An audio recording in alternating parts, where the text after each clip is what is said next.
Hi everyone, this is Dr. Ramya. I am ENT and head and neck surgeon JIPMA. Today, a very crucial topic and very sensitive topic. Every 1 hour, ఒక patient చనిపోతున్నారు and 1 lakh పీపుల్లో 20 people మంది effect అవుతున్నారు దీనివల్ల. That is oral cavity cancer and mouth cancers అన్నమాట. This is very important topic. ఎందుకు అంటే మనం ఎవ్రీ డే టు డే మనకు తెలియకుండా అడల్టరేటెడ్ ఫుడ్ తింటున్నాం అండ్ ఎవ్రీడే కెమికల్స్తో ఎక్స్పోజ్ అవుతూ ఉంటున్నాం. సో మనం ఇన్ని కెమికల్స్ వీటిలో ఎక్స్పోజ్ అవుతున్నప్పుడు మనకు అసలు ఇలాంటి సిమ్టమ్స్ సైన్స్ అలాగా ఈ యొక్క థింగ్స్తో ప్రజెంట్ అవుతుంది క్యాన్సర్ అని మనకి తెలిస్తే మనం ఈజీగా డయాగ్నోస్ చేసుకోగలం. సో ఓరల్ క్యావిటీ క్యాన్సర్స్ క్యూరబుల్లా అంటే దే ఆర్ క్యూరబుల్.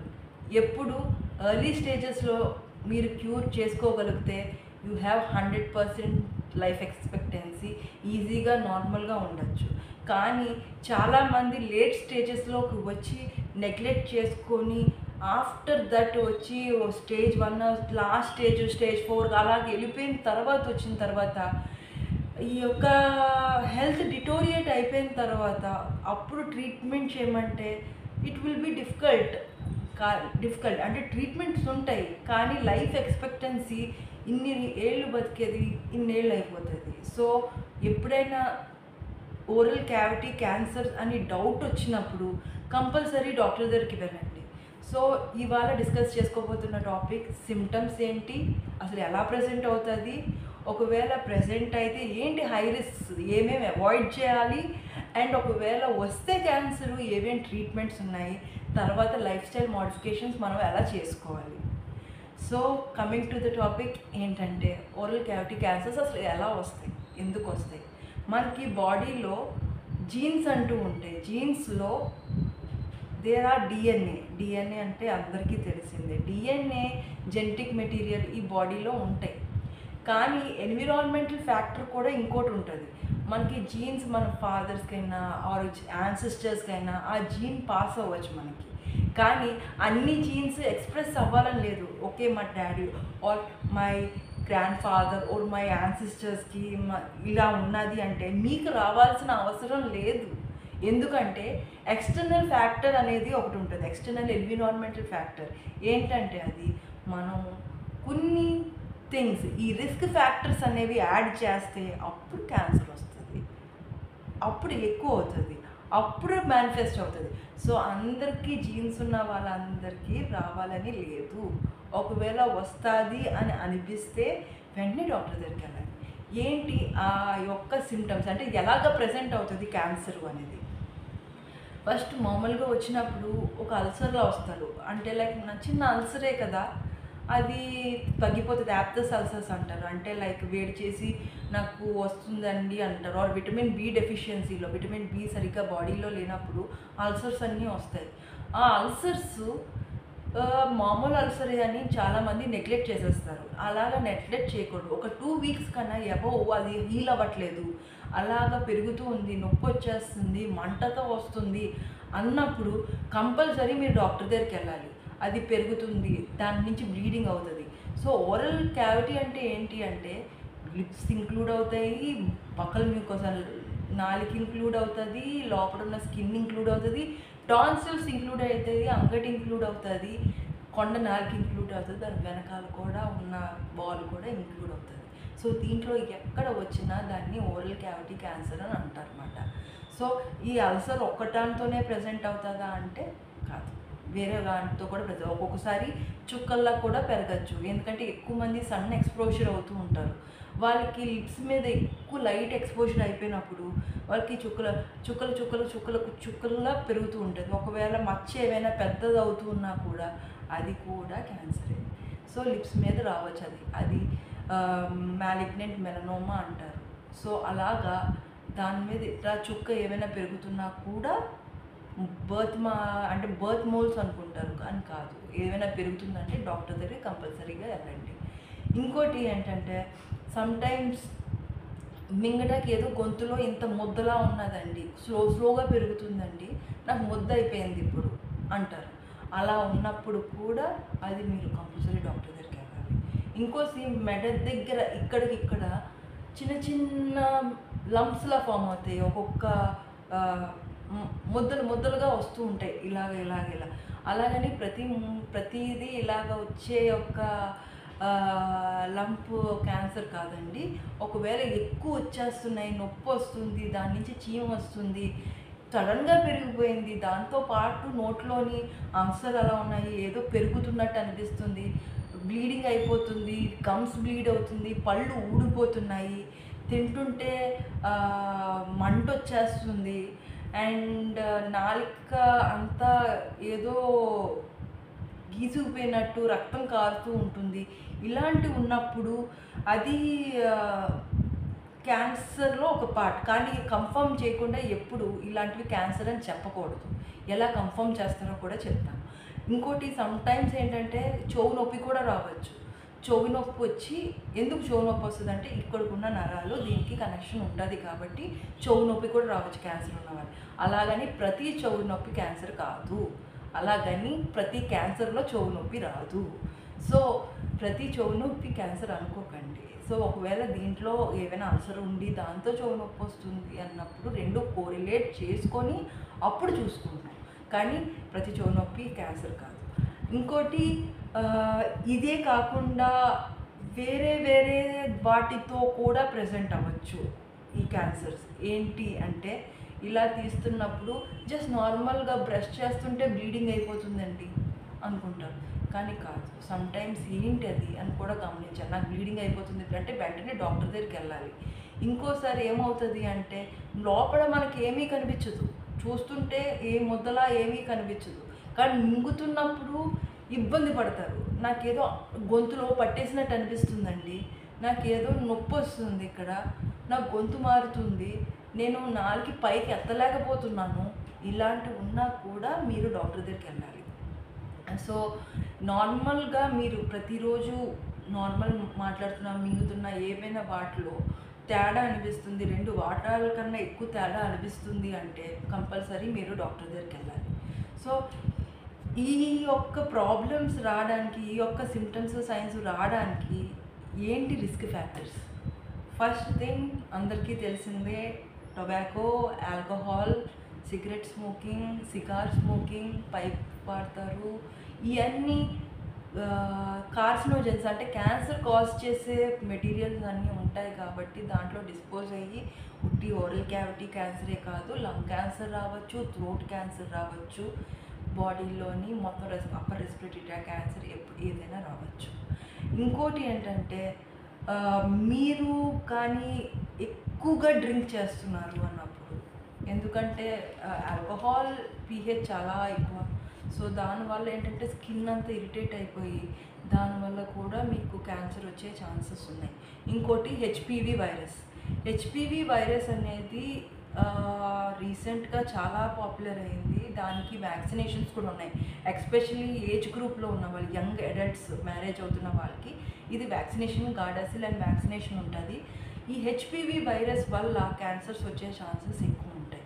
సో మనకి హెచ్పివి వైరస్ ఉన్నదా లేదా అని తెలియడానికి ఏంటి అంటే పీసీఆర్ కిట్ అని చేస్తారు. కానీ అది ఎలా ప్రెజెంట్ అవుతుంది అంటే సేమ్ ఇక్కడే కాదండి, ప్రైవేట్ పార్ట్స్లో కూడా ఒక గెడ్డల్లా ఫామ్ అవుతుంది. నోట్లోనే కాదు, ప్రైవేట్ పార్ట్స్లో కూడా, లైక్ కింద పార్ట్స్లో కూడా గెడ్డల్లా ఫామ్ అవుతాయి. సో అలా ఉన్నప్పుడు హెచ్పివి కిట్ వాడతామంట. దాంట్లోని పీసీఆర్ కిట్ బట్టి హెచ్పివి ఉంది.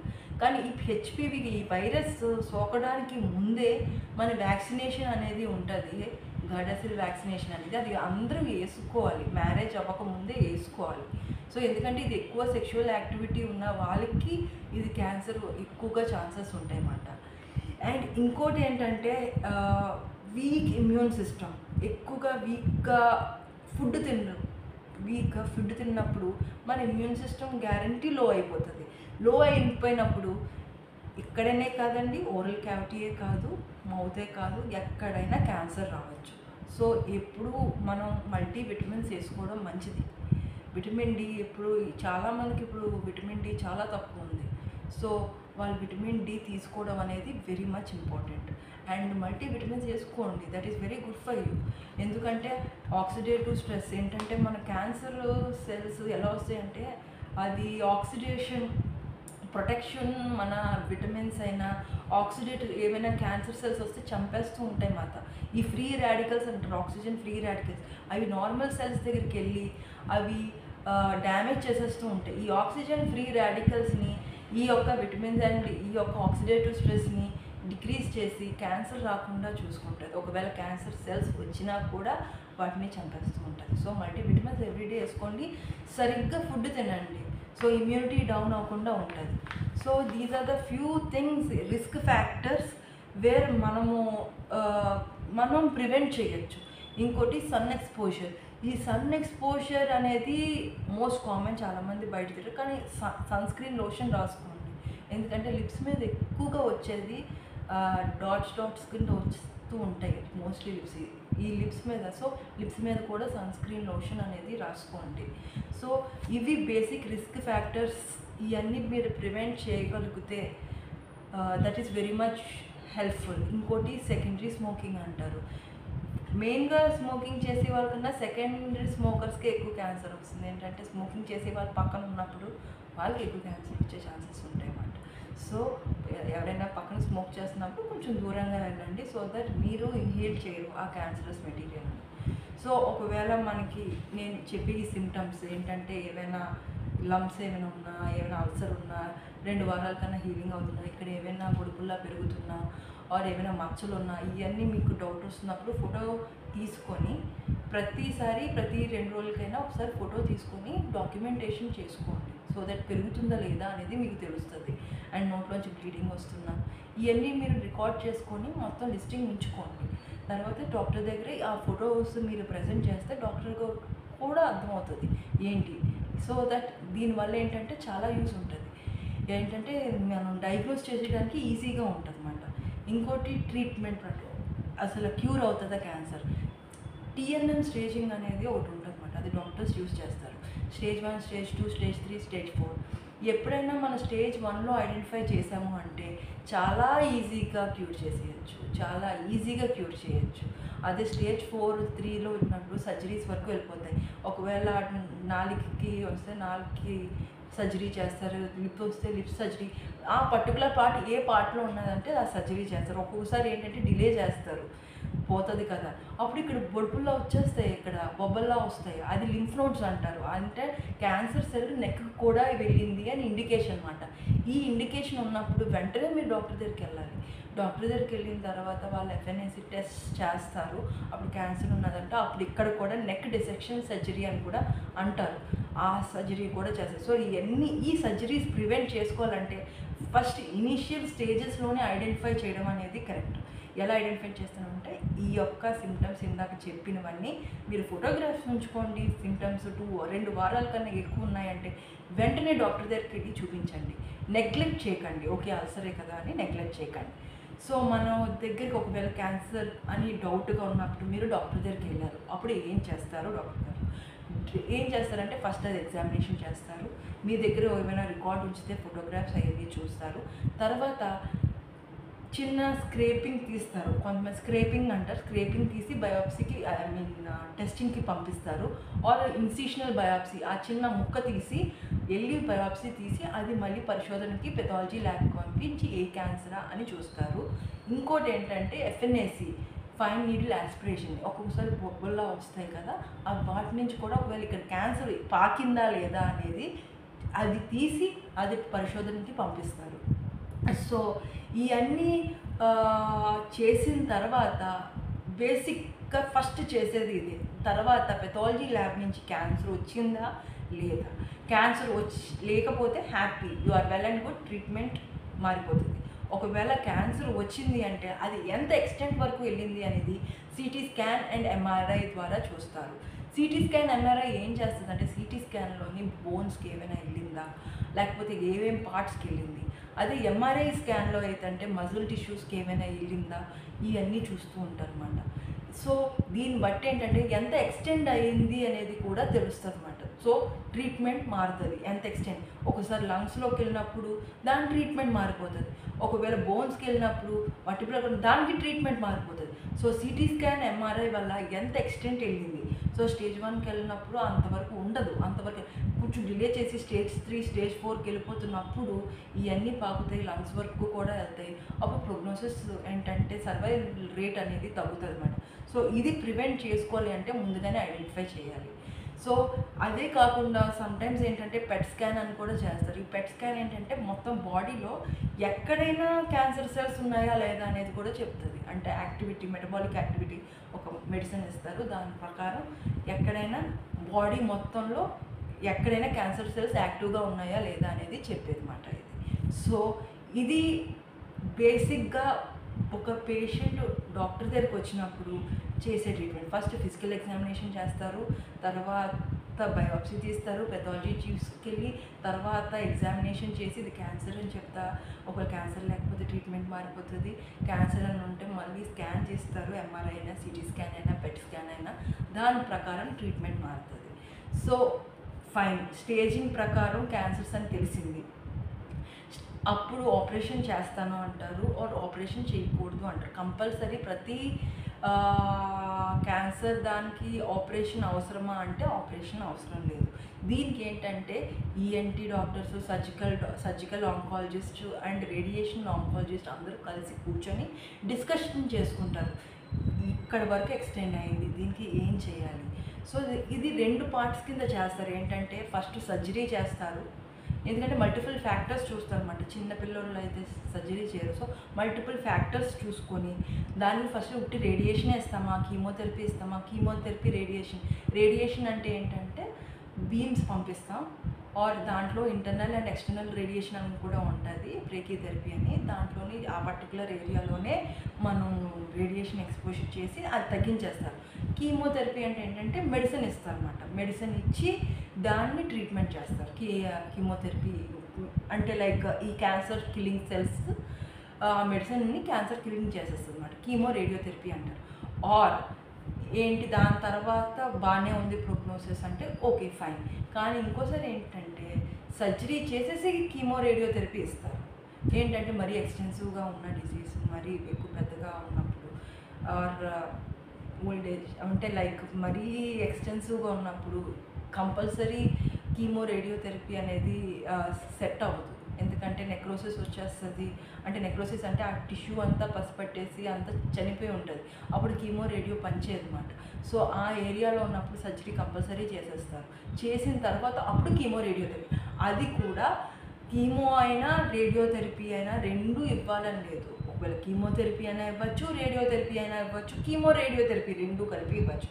అది రేడియేషన్ ఆంకాలజిస్ట్ చెప్తారు అండ్ సర్జికల్ ఆంకాలజిస్ట్ ఇద్దరు కలిపి, ఈఎన్టీ డాక్టర్స్ అందరూ కలిపి ఈ ఒక ఓరల్ క్యావిటీ క్యాన్సర్ని ఎలా ట్రీట్ చేయాలి అని డిస్కస్ చేసుకొని అప్పుడు ఈ యొక్క కీమో రేడియోథెరపీ అయినా బ్రేకీథెరపీ ఆర్ ఇంకో ట్రీట్మెంట్ ఉంటుంది ఇమ్యూనోథెరపీ అని, ఆర్ టార్గెటెడ్ థెరపీ అని ఉంటుంది. ఈ థెరపీస్ అన్నీ డిస్కషన్ చేసుకొని ఇది ఇంపార్టెంట్ అని డిస్కస్ చేస్తారు. సో అందరికీ సర్జరీ అవసరం అని కాదు, అలాగని అందరికీ రేడియేషన్ అవసరం అని కాదు, కానీ మ్యాక్సిమం రేడియేషన్ థెరపీ ప్రిఫర్ చేస్తారు సర్జరీ తర్వాత. ఎందుకంటే ఏవైనా చిన్న సెల్స్ ఏవైనా మిగిలిపోయినా క్యాన్సరు అవన్నీ పోవాలి అని కీమో రేడియోథెరపీ ఆర్ ఉట్టి radiotherapy or chemotherapy according to the case మాట, అకార్డింగ్ టు ద ఆ యొక్క క్యాన్సర్ బట్టి మాట.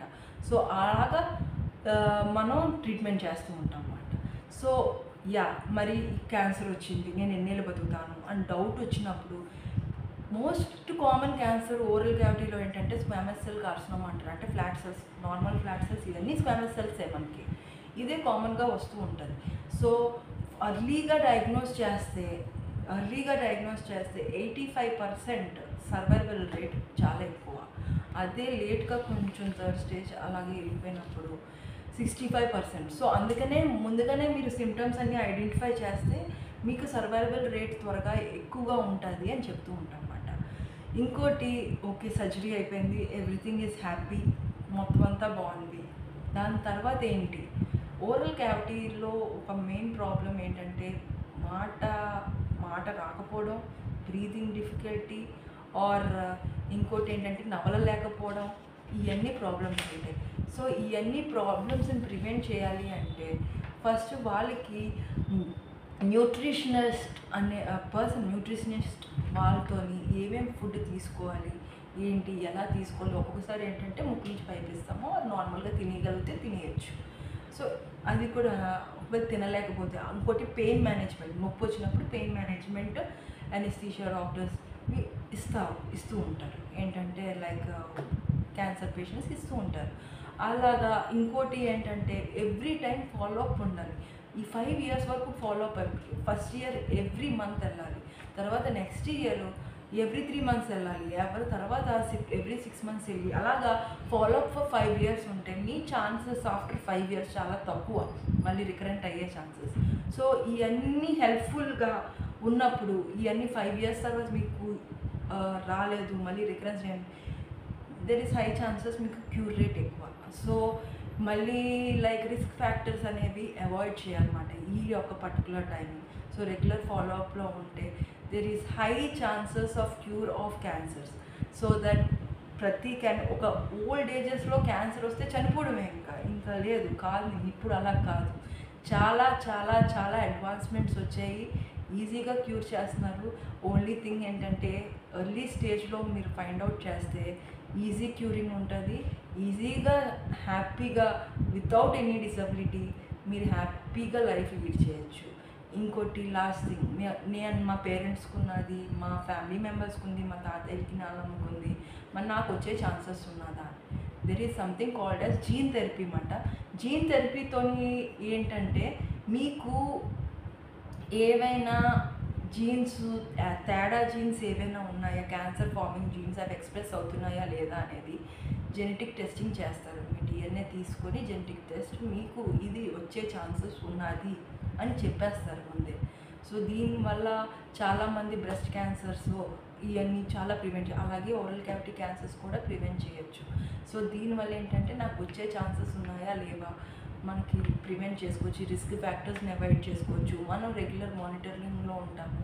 సో దానివల్ల ఏంటంటే వచ్చినా కూడా మనం క్యూర్ చేసేసే ఛాన్సెస్ ఉంటాయి. అండ్ 100% హ్యాపీగా వితౌట్ మార్బిడిటీ అండ్ మోర్టాలిటీ ఏంటి కష్టపడకుండా హ్యాపీగా లైఫ్ లీడ్ చేసే ఛాన్సెస్ చాలా వరకు ఉంటుంది.